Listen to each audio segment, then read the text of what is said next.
Ευχαριστούμε πολύ όλους που ήρθατε σήμερα για αυτή την ομιλία που έχουμε. Θα συνεχίσω στα αγγλικά για τον...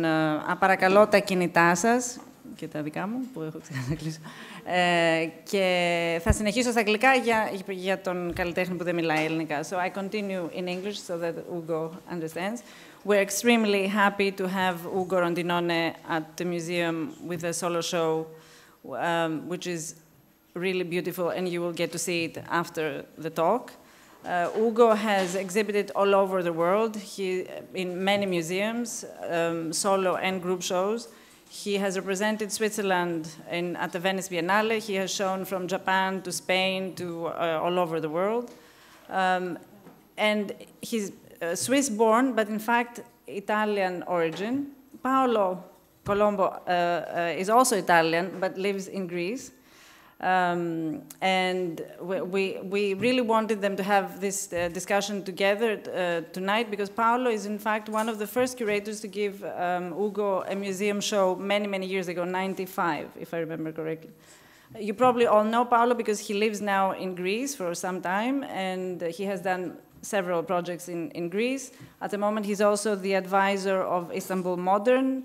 He has done the Istanbul Biennale, he has curated the Istanbul Biennale. He's also famous all over the world as a curator, so I leave you to enjoy their talk. Thank you. Thank you. Thank you.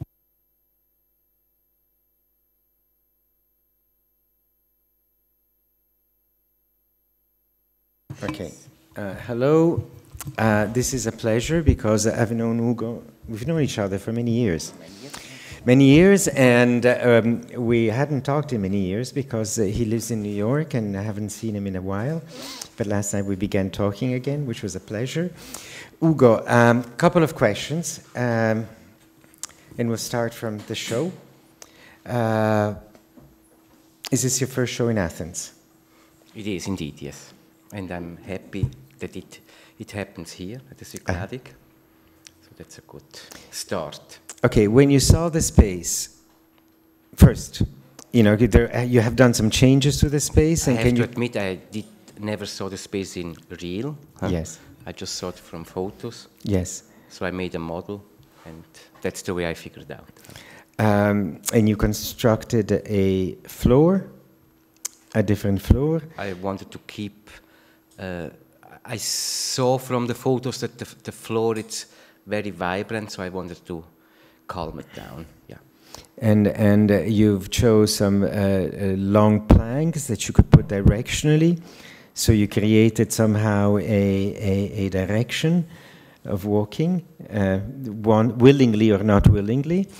But crucial to you was, if I understand correctly, that you didn't just place the sculptures in a space with a stained glass window in the back, but that you actually invested the space, changing the volumes, and most of all changing what one sees all the time, which is the floor, because we tend to walk with our feet looking down.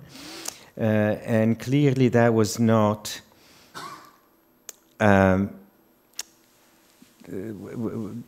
just a change, an architectural change, but it was a way of saying, correct me if I'm right or wrong, that this is not 9 sculptures or 8 sculptures placed in a space, more or less nicely, but it is a whole space in which the sculptures exist and in which we can exist. Right.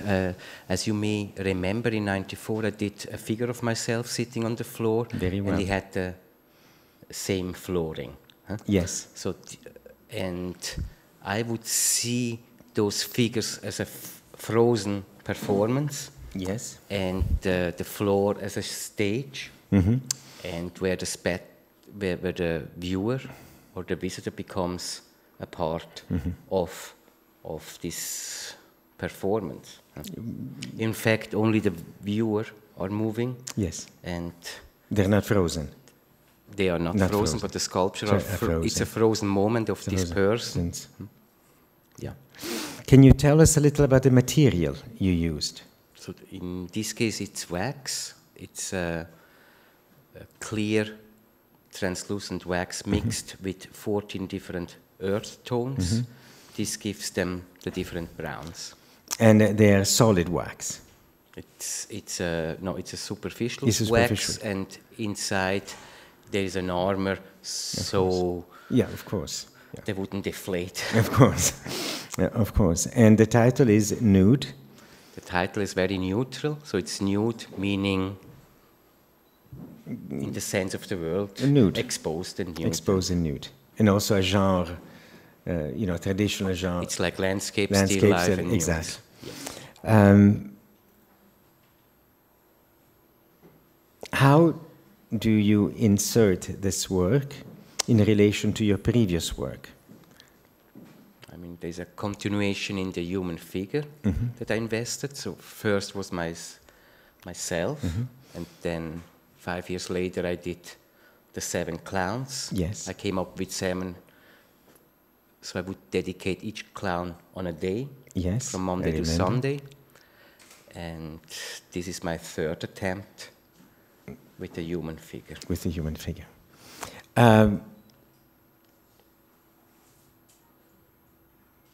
Okay. Can you tell me how you started making art? Your story, fundamentally. This goes way back. In '93, I had the chance to work with Hermann Nietzsche, who was looking, not in '93, in '83. 80, thank you. I had a chance to work for Hermann Nietzsche, and this was who was back then in Prinzendorf near Vienna, and this led to the start and then I went on and started studying in Vienna. But how did you end up by working with Hermann Nietzsche? Back then I had a girlfriend, Marlene Frey, who still has an important Fluxus gallery in Zurich, and she indicated that Hermann Nietzsche. Hermann Nietzsche was looking for an assistant as he was preparing his Mysterian theater. Okay, can you tell us a bit about the Mysterian Theatre? Were you just like let's say, a worker, an employee? Were you invested at all in his work? I mean, I don't know if the audience knows about the Mysterian Theater, the performances, and this specific performance. He's one of the Viennese actionists with Bruce and Müll and Schwarzkogler. He's one of the 4 who invented performance in between 60 and 65. And it's deeply rooted in Christianity or in religion, in Christian religion, where he extends Christian ritualization with the forgotten rites of sexuality. But that's very brief. Yeah, that's very. So for a 19-year-old, just the word, the Mysterium Theater was a heraldic, impressive notion that attracted me. Okay, and then you studied in Vienna? Then I studied in Vienna with Bruno Gironcoli, Si. who I still admire as a sculptor, artist. And I stood there for 7 years. And what brought you back to Switzerland? And what brought me back was Eva Presenhuber, who I met in '85 in Vienna, and who decided to open a gallery in Zurich, and we went together there. Okay, and she basically opened the gallery for you. I think she bought the gallery for herself. No, but I mean, with the name of fundamentally showing you. I mean, it was a nice coincidence, so we would grow together. We were both in a certain stage, and we grow up together. Yes. And your work at that time was, let's say, the first show you did with Eva. Was a landscape show. Was a landscape show. And may I try to tell the people what the landscapes were for, and you please correct me if I'm right or wrong. These landscapes were ink on paper landscapes. If I'm right don't say anything. If I'm wrong, please tell me. They were, I think, sort of like enlargements of small prints. So they had the characteristic of a line, but in fact they were always in the negative. Am I right or wrong? No, right, wrong? No, they were first positive and first then positive negative. And then negative. So what looked like a nightscape was in fact a negative dayscape. They tend to be larger, much larger than any of these screens that you see. I think most people, when they saw them, were shocked because they were not what people was in the current idea of work. They were completely free in relation to something that people knew, but a completely free new interpretation, and also the idea that one would see something that one knows with its scale completely changed, and with the philosophy of a work completely changed. I mean, the base of the work was to get rid of the notion of the artist that puts an exhibition together to educate people. Yes. So it was very nihilistic. Yes. In the approach that I would go out to nature and make small drawings of that looked like Wanderzeichnungen from the 18th century. Yes. So it was in base a romantic notion to let the art my artistic life. Yes. It was more a romantic notion that I thought back then that the base of an artist is the time that he has for himself. Okay. We don't have any pictures. You are going to have to excuse us. I mean, there were two levels. First, the time that I spent in the woods making small drawings, and then the second layer where I enlarge for the audience this landscape, but keep the original drawing for myself. For yourself, okay. We don't have any images.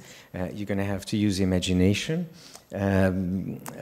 which is not really the case now, but many years ago, in the 90s, there was going to be a huge presentation of French cinema in Damascus, and there was a censure, and therefore the films were not being able to be shown. This is not the case here. There's no censure whatsoever. But the then director of Le Cahiers des Cinémas was called at the last moment to describe scene by scene every single picture that was not being able to be shown. So that's what we're doing right now. And from these Wanderzeichnungen, these drawing, basically of a wandering artist. It's like being a flaneur in the woods. A flaneur, which is certainly connected to the arts, a flaneur. And if I'm correct again, those of you who are francophone here know that musarder also means to flâner. Musarder is like going through museums. And this was the base of a diaristic work. As you remember, the title of these works are dates described as a long word, in one word, one single word, which were printed on a plexi like a museum label, which was part of the work. So fundamentally, let's say your public work, not what you did before, but your public work was a work about time, about being an artist, about making a private work, and about the process of making the work public, and how during this process this work would be somehow turned upside down or inside out through enlargement and through the negative approach. So when you see these very large landscapes, black landscapes, in fact, it's a reference to the photographic process of the time. There was no digital, but that one would see the image in the negative and before actually seeing a positive. So it was a reference also to the whole system of reproduction of work, and literally. I mean, the enlargement helped also, this kind of scaling helped also to have the notion of space. So when you would, as you remember, the landscape were hang very low and very so large. As a viewer, you could just enter in. You would enter the landscape, literally enter the landscape. And then, as you remember, the second group were the mandalas. Yes. Who have the same notion of entering a space. Of course. And they were dated always in the winter. Yes. Because as I couldn't go out in the winter. So you made the mandala. So I made this automatic sort of watercolors, and that would enlarge those. Would enlarge, so almost like what targets in a way that looked like targets. But if I may, they are very fuzzy, no? Exactly. If I may talk a little bit more, these are. I think they were. The first were the mandalas in a square with the canvas, and you had, as you advanced, because you were a very young artist, and you had more means. You had somebody design these incredible circles, which were rather thick, and I think they were 220 diameter, 280. It was more practical, because 220 in a door, that's when you can pass a canvas through the door. But again, there was the sense of complete reversal, if I may, because granted, a mandala is an Indian representation of a situation, if I may say, a spiritual representation of a point in which one is. In sort of like in traditional Indian painting, but they were also, to some extent, they represented targets, but targets you could not hit because they were fuzzy. So it was the antithesis of a target. A target is something supposed to be very extraordinarily clear. On the point, and so the point was not focusing. It was blurred. It was not about focusing. And in fact, the viewer had a sense of sometimes of how do you call it, nausea. Nausea. You know, just like because of difficulty of focusing was a sense of difficulty in understanding. So again, if I may advance a little bit to this, his Lugo's work dealt with the contradictions that were inherent to certainly our spiritual way of being, but also to the issues of representation. The small drawing became very, very large, so that what had entered into him could be something that the spectator would enter into. The size also completely, to me, annihilated the idea of intimacy and made them epic in great sense. I think all of us here in this room have read Moby Dick, and we know that the size of a whale is what sustains a book. If it had been a white tuna, the book would not exist. The obsession would not exist. So this idea of scale, which is I think, very present in your work. I mean, it was really the cross between time and space. And space. So this would continue with the third group, with the horizons, who was also very colorful. Yes. As with the targets, the color came in, but where the targets are fuzzy and soaking you in, that the horizons were the contrary, very hard edge, where it mirrors the space. Exactly. And it was so again. Still, there was this issue of the physical presence of the viewer in front of a work. The public aspect of your work was evident. I think very clear since the beginning that it was not some mysterious artist working in an ivory tower, but it was somebody working literally because the process of showing was fundamental to your creative process and the relations you had with spaces. And how sometimes you yourself, if may go back to the landscapes that were usually hung very low, and I remember some were 3 meters by 5, so literally a cinema screen, roughly, that were brought inside in a ambiance that was created with wood planks. Like a construction site that you would somehow. I mean, the first installation line that always the entrance were blocked with those wood planks, absolutely. And if the space would have window, it You'd would have block those the planks.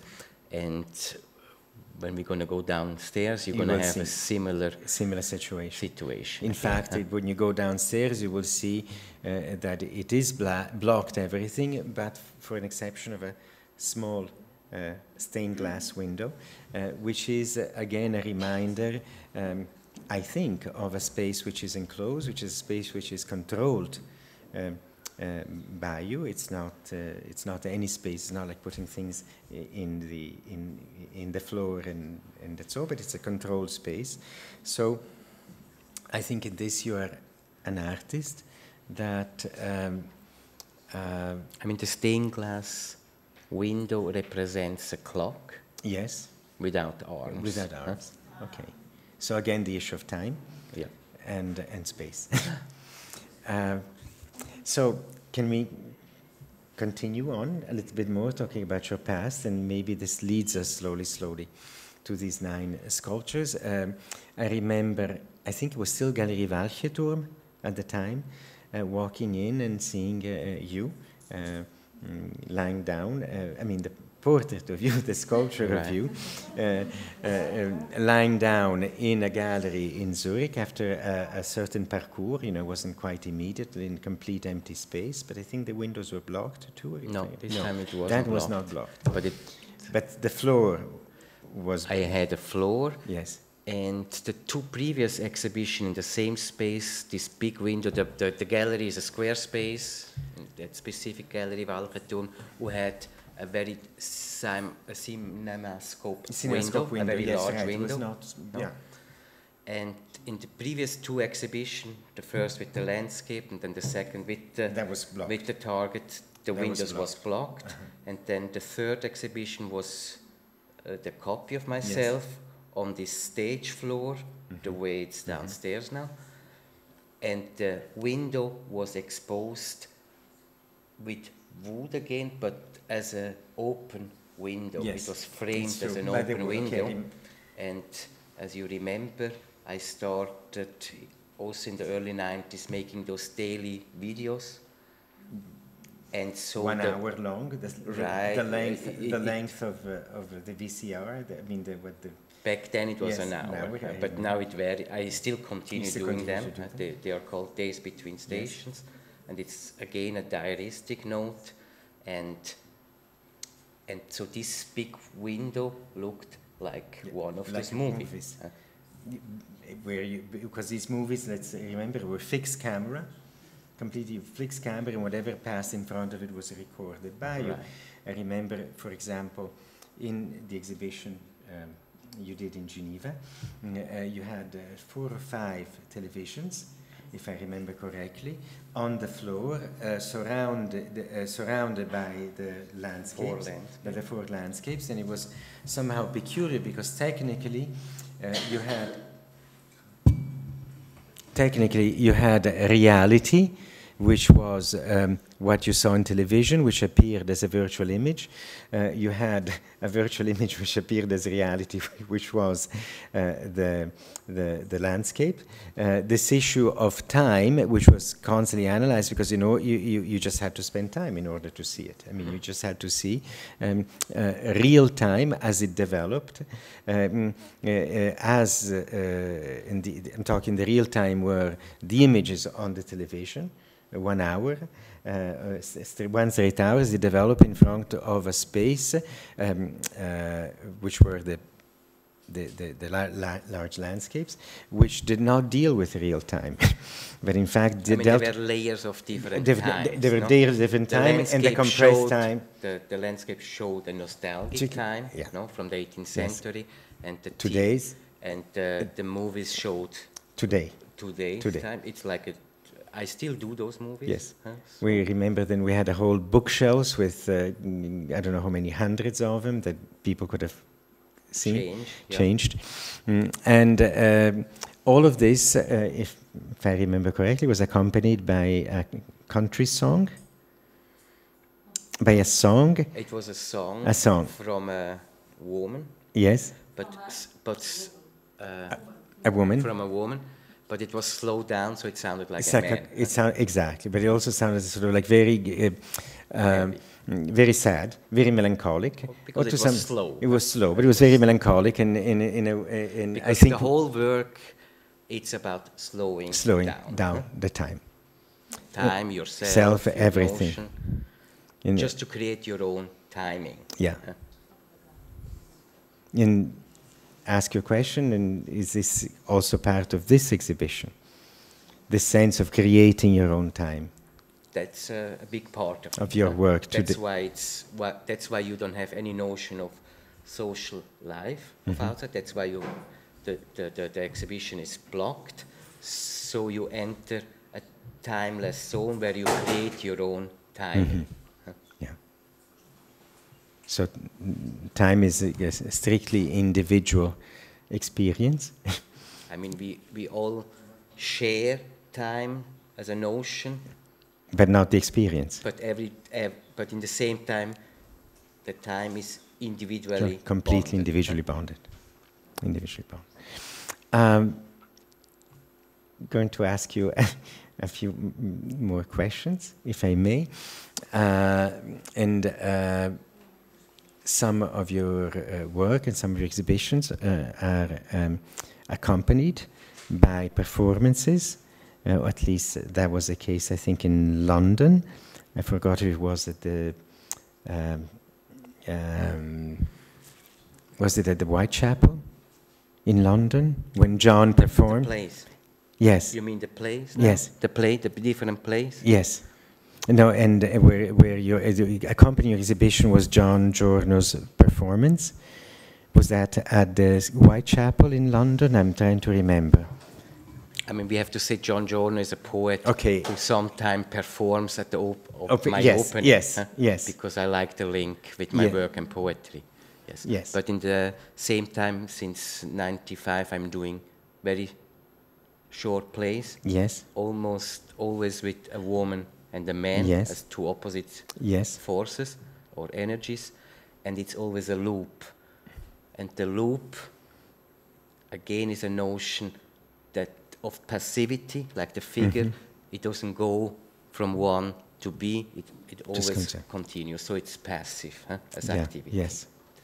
So the play goes from sometime from 2 minutes to 5 minutes, ends the way it starts. Yes. Which was, if I, again, asking your, what we had with the trees in Istanbul. Which actually was an endless play in which another brief description, like in Damascus, you had two trees that were entirely covered in tape. From which you would have a number of loudspeakers hanging like in fruits. The branches, yes. In the branches, there were no leaves. These were. There were 2 apple trees wrapped in plastic. And tell me more. And at the same time, I did those human figures wrapped in rubber. Yes. So it was an isolated situation again. Can you tell us about them? About the human figures and about the trees and about isolation? I mean, those trees, they were talking to each other. In this case, it was where 2 men, one had a broken heart and the other wanted to consolidate him, but it never came to an end.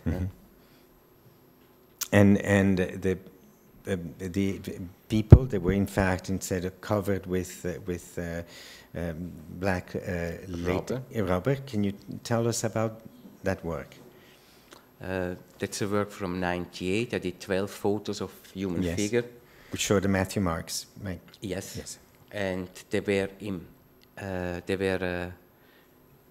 black photos showing human figures in black rubber suits. So it was a double isolation. Double isolation. And those rubber suits was the most minimal way to isolate the skin. It was another skin, was another like with the outside world. With the outside world. I mean, I must maybe say more about this notion of isolation in general. Please. So like this figure that we see here, it's for me an isolated figure because she is just by herself. And, it comes from my figure or even with the landscape, isolating myself in the woods and just going along with my thoughts, as I still believe that that's the value of an artist is my value of my art is my own time, so I can isolate my time and I don't want to have any social responsibility. So it's a sort of protection. So we put you in a terrible situation now to speak in front of. I feel like I'm destroying isolation. I hope. I mean, I don't give any mystery away. Can you tell me about within the isolation the fact that the limbs are sometimes detached or barely attached or broken? Is it? I mean, now in this case, when you make a mold of a person, you don't do them entirely in once. You start maybe on the feet, and so in the meantime, this person moved her arm differently, so it wouldn't attach anymore, and I didn't correct it, so I just left it the way it was done. Okay, so the process of it is bad. Right. Yeah, but these are actual people. Those are dancers. Yes. I did 14 figures. I did one set 2 years ago of 7, and this is the second set of 7. And those are people in their prime of their life, between 20 and 30, when they should get active and going out in the world, and they refuse to do that. Okay. Now, as a metaphor. With? I mean, it's still a sculpture. They cannot get up and go. But as a so I think, and again, you have. I mean, those casts are real. I could have used skin color, but I wanted to have earth color for different reasons. One was the earth bounce this dreamlike situation to reality, to the grounds these figures to the earth, and secondly it gives them it protects them and gives them a camouflage, those different browns. So the nudeness or nakedness, it's still protected, and it doesn't become it doesn't. When you see those figures, you then have a notion of attracting by sexuality than by just by being. Is there any question which I haven't asked and you wish I would have asked?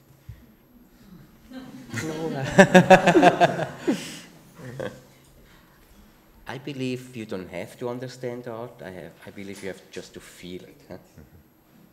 So, me as an artist, I can have a concept in my head, but I don't have to. I don't take the point that the viewer has to understand. Follow my thoughts. And my artworks involves with very simple childlike symbols like nude, trees, mask, sun, moon. So something that it's very universal, understood.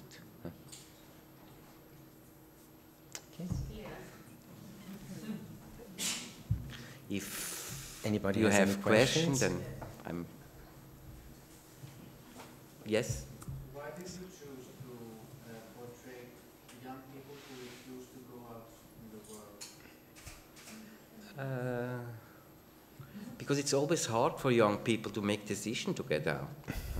So, or for myself, as I remember, when myself, I would expose myself in the world as an artist, I choose to have an image of a passive artist and an active, instead of an active artist, just to protect myself. I think people who are in the process of being passive are not targeted as someone who says something, who gets contradicted or attacked. So it's a self-protection. And in this case of young people, it's a contradiction. On a point where they should be active, I show them passive. It's just a contradiction of energy. Do you have anything to say about why these particular young people in your figures, why they aren't going out into the world? Or is that too big? I mean, why it would give already a reason, and I avoid reasons or values as much as possible. I don't want to. Not in a judgmental way, but what would cause something? I mean, what passivity gives a possibility to be a vessel, so you can just have. It's like an empty screen where you can just imagine your own images in it. Huh? Instead of being an active figure who directs you already towards something, a passivity keeps it open, I would think. What you? I'm passively responding yes.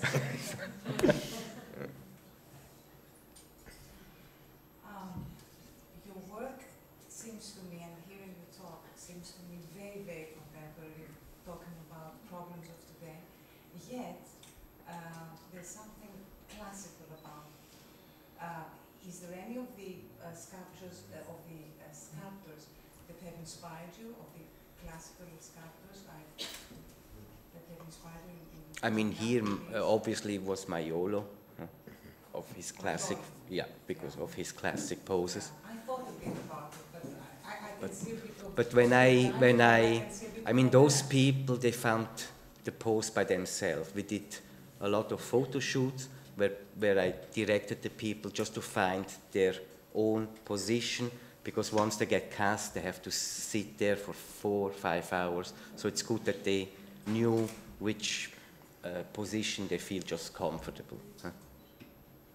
So you would say that from Maioli's the sculpture that has inspired you the most? Yes, yeah. But in the end, the dancer themselves were finding their own poses. Huh?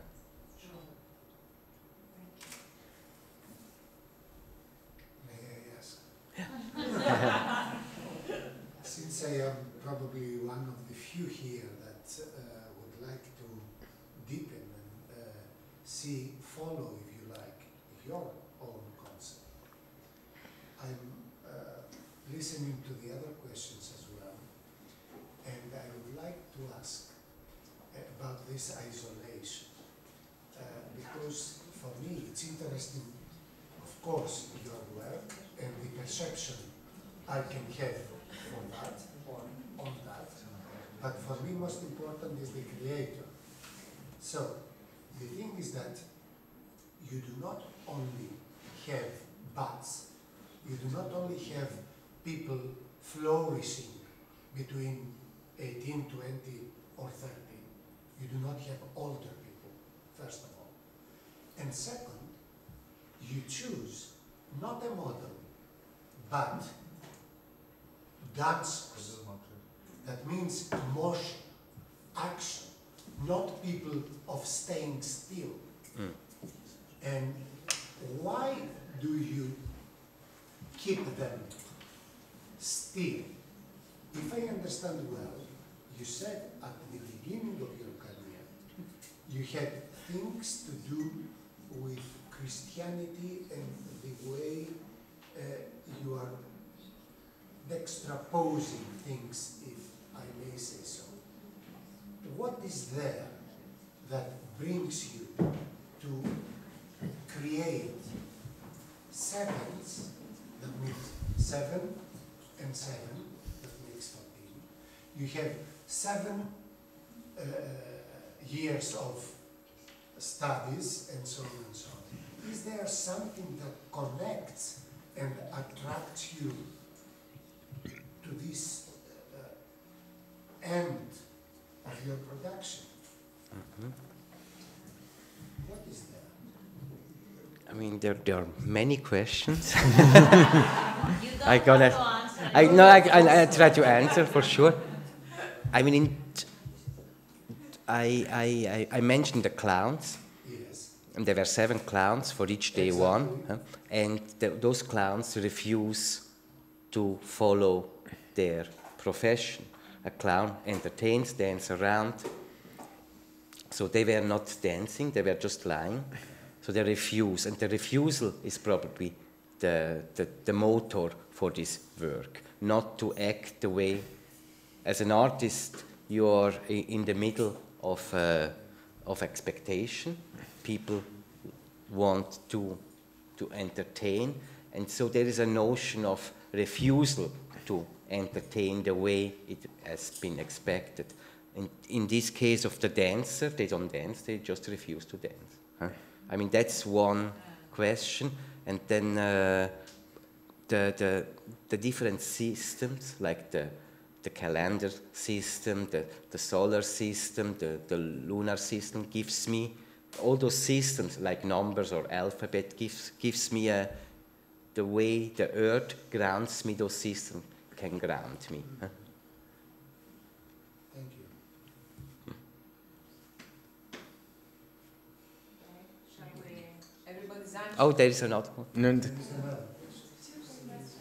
Do you have a specific dancer in mind, or something like that? And then secondly, how do you see your art as Swiss? It feels very French from here. What was it? Do you see it as a Swiss art, or it feels very French, very romantic from here in France? I mean, it's more grounded probably in German romanticism. What would you say? I would say so.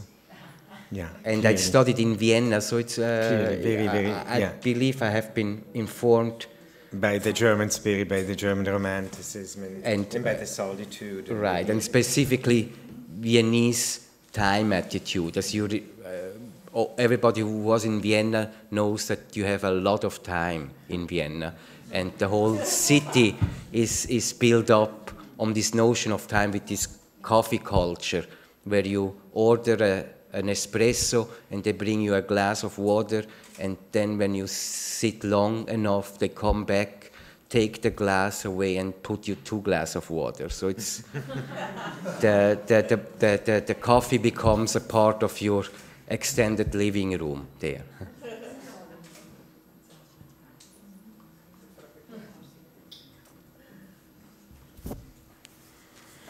If there is no more question, thank you very much, Paolo. Let's go to see the show. Thank you. Thank you. Thank you very much, Paolo. Grazie. Grazie per il tuo carattere. Grazie per il tuo buon carattere con me. Ce l'abbiamo cavata. Ce l'ha cavata molto bene. Perfetto. Senza